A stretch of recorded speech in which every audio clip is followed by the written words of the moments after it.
Katika ramani ya siasa za dunia, Iran imekuwa ikionekana kama nchi inayopitia njia yake mwenyewe, mara nyingi ikipingana na mataifa makubwa ya magharibi kama Marekani na mshirika wake Israel. Lakini swali kubwa ambalo wengi hujiuliza ni kwa nini nchi nyingine nyingi za Kiislamu ama za Kiarabu hazifuati mkondo wa Iran? Uchambuzi wa kina unaonyesha kuwa hili si swala la dini peke yake, bali mchanganyiko wa itikadi, utambulisho wa kitaifa na mikakati ya kulinda madaraka. Zipo sababu kadhaa pia ambazo nitakuelezea zinazopelekea hilo. Sababu ya kwanza ni mapinduzi ya mwaka 1979, ambapo nukta ya mageuzi. Kabla ya mwaka 1979, Iran ilikuwa mshirika mkubwa wa Marekani Mashariki ya Kati. Hata hivyo, mapinduzi ya Kiislamu ya mwaka huo yalibadilisha kila kitu. Utawala mpya wa viongozi wa kidini ulijenga misingi mitatu. Msingi wa kwanza ukiwa ni kupinga ushawishi wa nchi za magharibi, kuikataa Israel kama nchi halali, na pia vile kuweka mfumo wa Kiislamu ambapo viongozi wa dini ndio wanakuwa na neno la mwisho katika serikali. Sababu nyingine, tukirejea katika zile sababu kuu, uhalisia wa Sunni dhidi ya Shia. Kidini, ulimwengu wa Kiislamu umegawanyika takriban 85 hadi 90 ya Waislamu wote duniani ni Masuni, huku 10 hadi 15 wakiwa ni Mashia.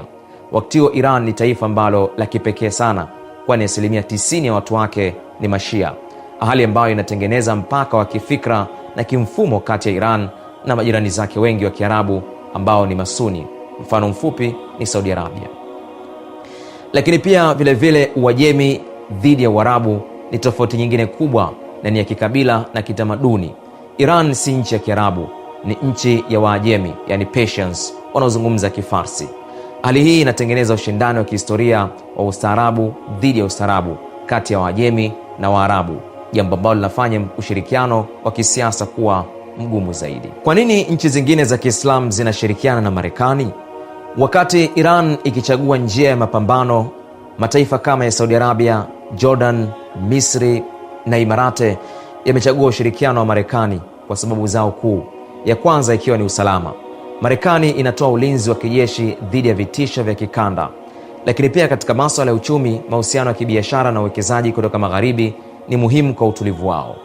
Pia kitu kingine ni kulinda utawala, ambapo viongozi wa nchi hizi wanaona kuwa ushirikiano na Marekani unahakikisha tawala zao zinaendelea kubaki madarakani. Kitu kingine ni vita vya ushawishi. Iran inatumia mfumo wa kusaidia makundi ya washirika wake nchini Syria, Iraq, Lebanon na Yemen ili kupanua ushawishi wake.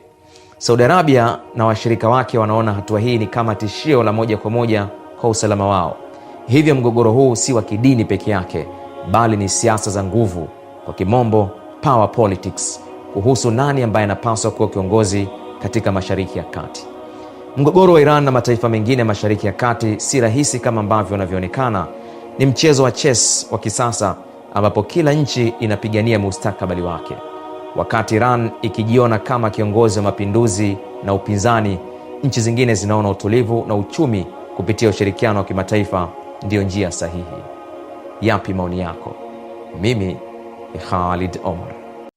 Kishki TV, nuru ya dini yako.